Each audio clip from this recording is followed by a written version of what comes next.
So now we're going to talk about this card, this significator card. A couple people have asked me during the break, there's a specific someone I want to pick. Can I use that card? Absolutely. If there's really someone that you're thinking about, yes, I have these unresolved situations I want to talk about, that is who your significant card is. Because what we're trying to do here is we're trying to identify and focus on what your issues of conflict may be right now, especially after COVID, especially given the way the world is. What in our family do we need to go forward in terms of being as well balanced as we can? But what that takes is dialogue and communication, not only with yourself, but with your interiority. In other words, saying, I'm having these issues with my sister, and we won't talk anymore, and I have no satisfaction.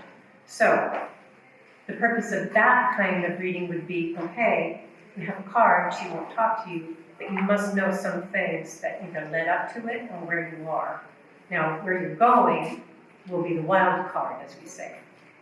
This is all part of what I consider soul care. I mean, I can't tell you the number of times I do a tarot reading, it's either one of two things. When am I going to meet somebody, and when will he come back to me, and am I going to be rich tomorrow? Yes, yes, no, yes, yes, no. But that's not really about investigating who we are on the inside. And that's what this part of this reading is going to be about. It's soul care. I want you to feel like there may be a way that your brain is wired to identify archetypes that are reaching out to you. So, let me ask you, if you do have a kind of card in mind, just think about it right now. And think about why you're bringing it up. Why would you want to have communion or some sort of essence with this picture? Each one of you will have a different take on these cards that we're going to show you the sounds in a bit, because you all have different life stories. And once again, the very last card, the future card, this is not about fortune telling. I want it to be more like long-range conceptualizing. I want you to identify the conflict, see where you are right now, and then project in the future about how you could possibly find balance with this. So in the meantime, what you need to do is sort of wool gather and just pick up what aspects are foremost in dealing with that issue. Because healing only comes with balance and communication. All right, so we're going to think about these cards. Now, if you have cards with you, and you've separated them into the court cards, once again, that's kings, queens, knights, and pages. Just take them in your hands right now. And if there's room in front of you, just take those deck of court cards. And as I'm talking to you for the next few minutes, just shuffle them. And shuffle them with the idea of that you're seeking guidance, not specific answers. You're just getting the energy going that I'm thinking about this situation, provide me guidance.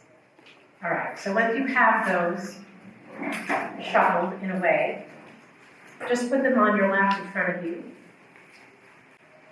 And as they're settled there, take a deep breath, let it go. And what I like to do to pick a significant card is to take whatever, if you're right-handed, use your left hand. If you're left-handed, use your right hand. If you've got three hands, use that. But basically what you need to do is just cut the deck and take the first card on top. That's going to be your significator card. Take a look at it and put it to the side for now. Because we're going to talk about these other readings, but I want you to consider that this may be the energy that you wanted to address during this workshop. All right, so I'm going to look at this first example. We've done this. We've picked the significant card from the court cards. So I just want you to look at this for a minute. And with your family history and your family story, look at the significant card of the King of Pentacles. Think about what that image means to you in terms of family dynamic.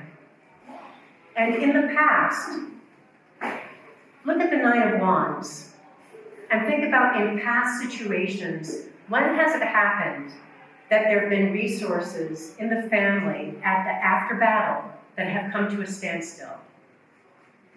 And for a current state of mind, if this has happened in your world, are there points where you felt like you've needed to branch out using all your worldly possessions and intellect to launch new ventures. Because you can see before this character, there's ships, sailing. He's got the world in his hands. So that's the present card.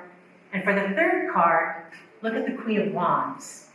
Her black cat at her feet, holding the blossoming staff, sunflowers indicating fertility.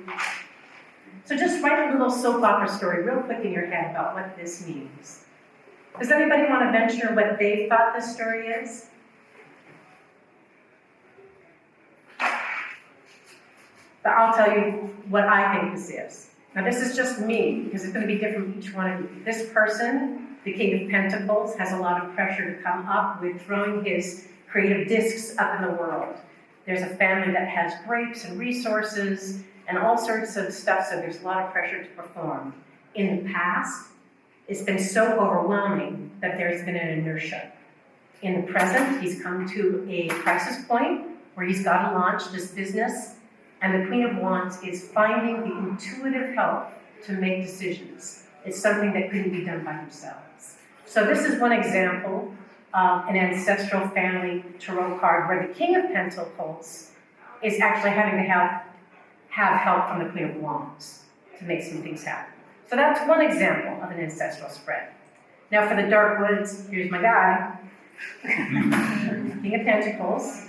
In the past, it was Two of Wands. So once again, there was a family secret that was coming under some sort of idea. Here, once again, we have this idea that there's an imprisonment or there's a duplicity to this legacy, and the Queen of Wands. How do you interpret that that's an earth card suit and then the rest all fire? How do you interpret that? Well, that's very interesting that you say that, because, King of Pentacles isn't necessarily fire. It is communication, so I think of it as air sometimes, but it can be fire. But in terms of what is the message of the elements of this, because there is so much fire in this, yes, you can actually see, especially if you go through and you see what are the elementals in these cards. The decks vary. You may see there's fire in some aspects of some decks, and they're very different in the next. So you can see that the contrasting, I'm going to go back just a little bit here. So these contrasting stories in Tarot, I've lined them up. You can see in the first story with the Waite Smith on top, and the dark shadows underneath, dark woods underneath. So here we have this crazy, wacky apocalypse world, a circus at the end of the world. Now the significature in this was the King of Pentacles. And you can, speaking of fire, you can see the bread oven that he's standing on. He's making bread. So this was a character. The significature is all about creating resource, and creating resource from very organic means. So this tour guide was all about a family member who's trying to show you a way to bake your own bread, basically. Make your own world happen. But in the past, in this scenario, with this particular tarot deck, you can see that it almost looks like he's being impaled by the wands. Wands oftentimes is about family and working together, but you can see that in this instance is about being lifted up to the point where you can't work. And here's my favorite family member, the two-headed person of wands. So the person of wands in the present is about seeing things both ways. So in the present case, it's sort of like there's indecision, but there's also alternate points of view. And then we have the Queen of Wands in the burqa.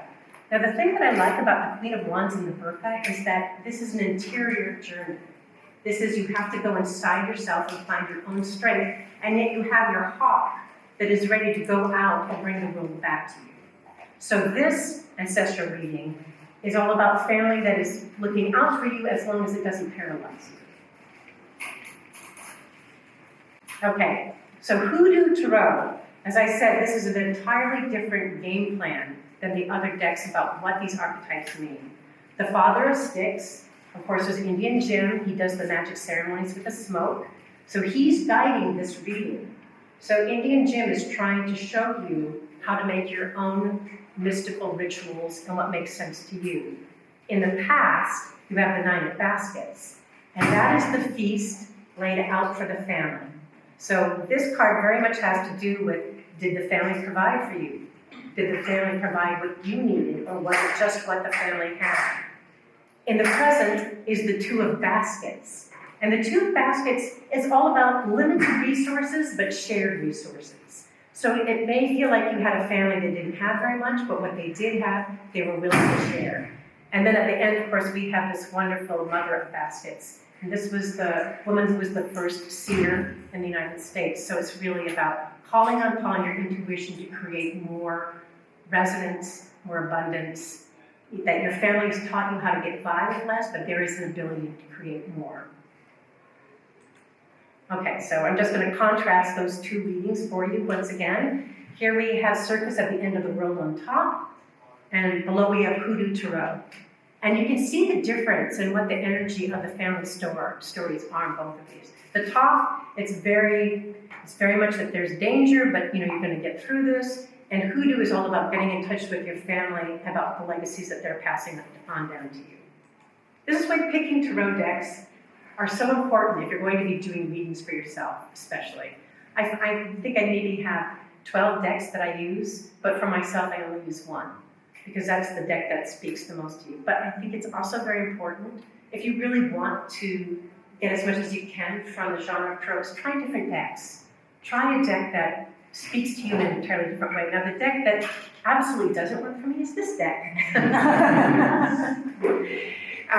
I love the weirdness of Aleister Crowley, but the fact that Lady Frida Harris designed these cards in such an Art Deco way. I have some friends that love this deck to death. It is the only deck that they can use. For some reason, this deck does not work for me. I just have to be honest.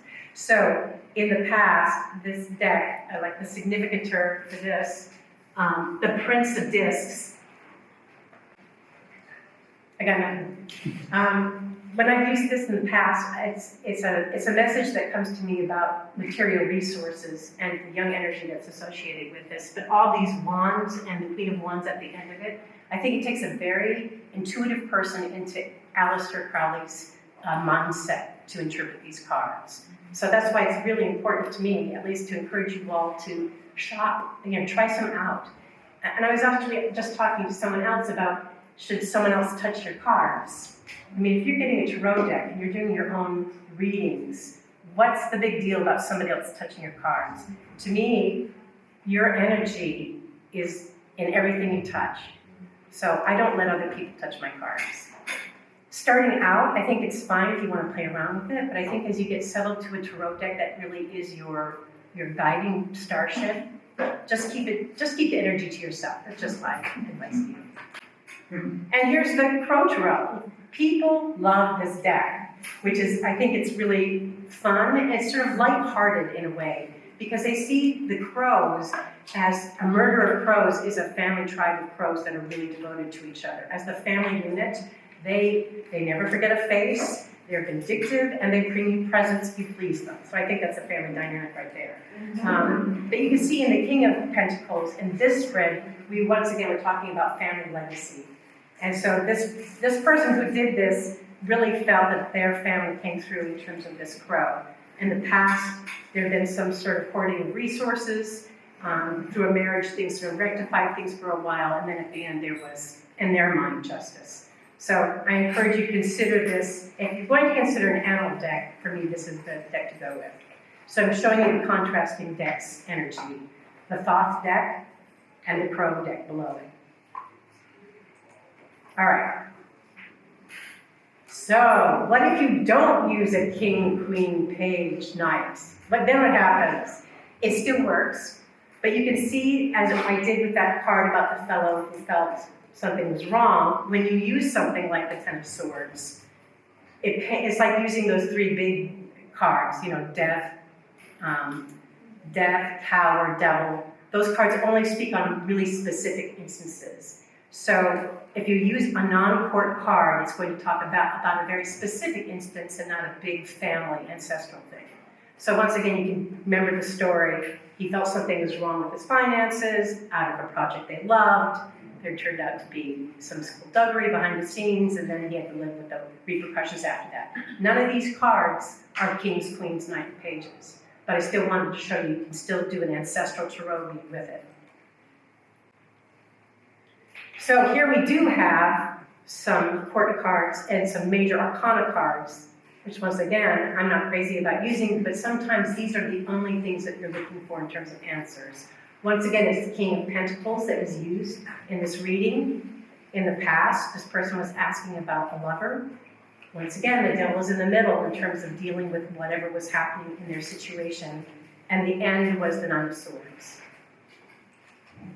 All right, so if you do have your tarot cards with you and you've picked a significant tarot card, could you put it to your far left on your lap? Just put it to your left. Now with your tarot cards that are left, I want you to put 3 cards face down next to it. All of the cards together? You can use all the cards together. I'm encouraging people just to use the court cards, just the kings, queens, knights, and pages. But if you want to use all of them, there's no hard and fast rules here. This is just what has worked for me. We're going to take a few minutes to do that. So you're going to have 3 cards face down next to your significant card. So when you're ready, the card that is right next to your significant card, turn it over. The card that's right next to your significant card.